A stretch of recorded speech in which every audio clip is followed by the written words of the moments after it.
నేను వీడియో చూశానండి. నేను వీడియో చూశాను. 99 టీవీలో ఒక అడ్వకేట్ అనుకుంటా మేడం గారు అడ్వకేటే. ఆ అడ్వకేట్ మేడం గారు మాట్లాడతారండి ఆవిడ నిజంగాను. అబ్బబ్బబ్బా! ఏం మాట్లాడారంటే నిజంగాను. నిజంగా హ్యాట్స్ ఆఫ్ చెప్పాలి. ఎందుకంటే సొసైటీలో జరుగుతున్న విషయాన్ని. ఏదైతే అంబటి రాంబాబు గారి మీద దాడి జరగడానికి అసలు కారణం ఏంటి అనే దాని మీద ఆవిడ మాట్లాడిన విధానం గాని, ఆవిడ మాట్లాడిన పాయింట్స్ గాని నన్ను విపరీతంగా ఆకట్టుకున్నాయి. చాలా బాగా నచ్చాయి. నేను వాస్తవాలు మాట్లాడింది ఆమె. పార్టీలకు అతీతంగా, మరి ముఖ్యంగా పార్టీలకు అతీతంగా అసలు ఎందుకు దాడి జరిగింది, ఈ అంబటి రాంబాబు గారు ఎందుకు అనాల్సి వచ్చారు, చంద్రబాబు నాయుడు గారిని ఎందుకు తిట్టాల్సి వచ్చింది, అసలు ఎందుకు, అసలు మూలాలు ఏంటి, ఆ కారణాలు ఏంటి అనే దాని మీద ఆవిడ మాట్లాడిన మాటలు వింటే నిజంగా గూజ్ బంప్స్ వస్తాయన్నమాట. అంత బాగా మాట్లాడారు, ఉన్నతున్నట్టు మాట్లాడారు, వాస్తవాలు మాట్లాడారు. ఆ మేడం గారి పేరు కూడా నాకు సరిగ్గా తెలియదు, ఆవిడ పేరు కూడా నాకు తెలియదు. నిజంగా ఆవిడకైతే నేను హ్యాట్సాప్ చెప్తాను, దాంట్లో ఎలాంటి డౌట్ లేదు. ఈ వీడియో చూస్తే మీరు కూడా హ్యాట్సాప్ చెప్పమన్నారు. నిజంగా మీరు ఖచ్చితంగా కామెంట్ పెడతారు. మీకు నచ్చితే కనుక ఆవిడ మాట్లాడిన మాటలో కామెంట్ రూపంలో తెలియజేయండి. ఫస్ట్ అయితే ఎక్కువ మంది చేరాలి కాబట్టి ఈ వీడియోని మీరు లైక్ చేయండి మీ బాధ్యతగా. ఎక్కువ మంది చేరాలంటే మీ బాధ్యతగా. ఎందుకంటే నేను ఇప్పుడు ఆ వీడియో పెట్టబోతాను. ఆ వీడియో చూసిన తర్వాత మీ అభిప్రాయం తెలియజేయండి. ఓకేనా? నేను అడుగుతున్నాను, ఆ ఫ్లెక్సీ కట్టడానికి పర్మిషన్ ఎవరు ఇచ్చారు? ఆ ఫ్లెక్సీ కట్టిన వాళ్ళ మీద కేసు వేసి లోపల వేస్తారా లేదా? నేను అడుగుతున్నాను, ఆ ఫ్లెక్సీ కట్టడానికి పర్మిషన్ ఎవరు ఇచ్చారు? ఆ ఫ్లెక్సీ కట్టిన వాళ్ళ మీద కేసు వేసి లోపల వేస్తారా లేదా? I'm asking as an advocate. Flexi కట్టిన వాళ్ళ మీద కేసు వేస్తారా లేదా? నేను కన్సర్న్ పోలీస్ స్టేషన్ నల్లపాటి పిఎస్కెళ్ళి కంప్లైంట్ ఇద్దాం అనుకుంటాను. ఎందుకంటే నేను విజయవాడ నుంచి వస్తూ చూసి ఏంటి ఫ్లెక్సీ కట్టారు, ఎవరో ఒకళ్ళు తన్నుకు చచ్చే వరకు ఇలాంటి ఫ్లెక్సీలు కడతానే ఉంటారా?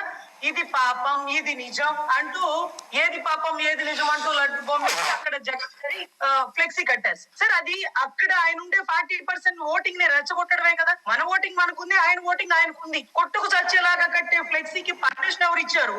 అది చూస్తూ ఉండేటటువంటి నల్లపాడు పిఎస్, సిఐ గారు, డిఎస్పీ గారు, ఎస్పీ గారు ఏం చేస్తున్నారు?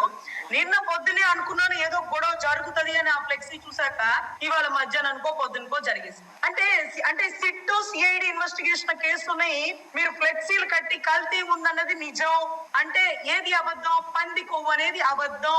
ఆ పదం మనం వాడకూడదు, స్లిప్ అయ్యాము, వాడేసినాము, అది అయిపోయింది.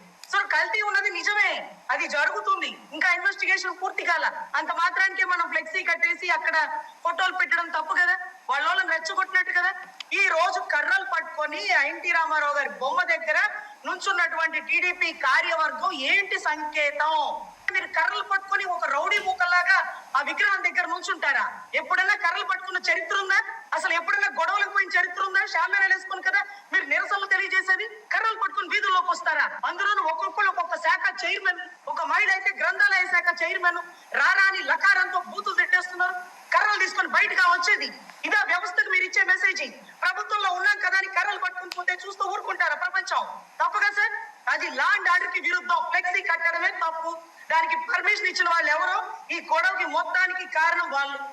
అన్ని చోట్ల ఫ్లెక్సీలు కట్టమని ఎవరు ఆ సంకేతాలు పాస్ చేశారో, రాష్ట్రం అంతా పుట్టుకు సావమన్నారో, ఎంత దారుణం సార్.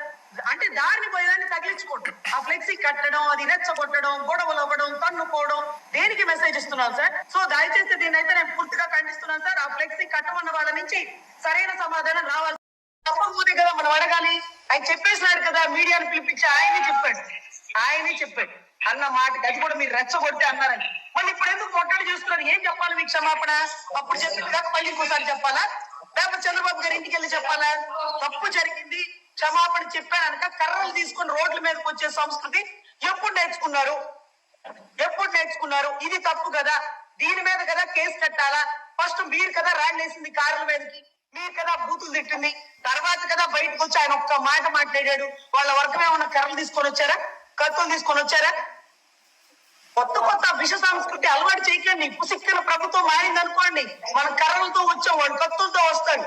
మన రోడ్ల మీద నడిపించాం, వాడు రోడ్ల మీద తన్ను కూడా తీసుకుపోతాడు. అరే ల్యాండ్ ఆర్డర్ ని మీరు బ్రిడ్జ్ చేసి పడేస్తారేంటి? మీరు నాయకులు అయితే ఊరికి ఎక్కువ, చట్టం దృష్టిలో అందరూ సమానమే కదా. పెట్టాల్సిన సెక్షన్లు పెట్టాలి, తీసుకువెళ్ళవలసిన పోలీసులు మాత్రమే తీసుకువెళ్ళాలి. కర్రలు కూడా పోలీసుల చేతుల్లోనే ఉండాలి. ఏ సాధారణ పౌరుడి చేతుల్లో కర్ర ఉన్నా సరే అది కేసే. ఆ మాదిరిగా మీరు ఎన్టీ రామారావు గారి విగ్రహం దగ్గర కర్రలు పట్టుకుని ఉంచున్న ప్రతి ఒక్కడి మీద కేసు కట్టాలి. మీరు పెంచుకోండి, బందోబస్తు విజయవాడ నుంచి తెప్పించుకోండి, పోలీసులు పెట్టుకోండి.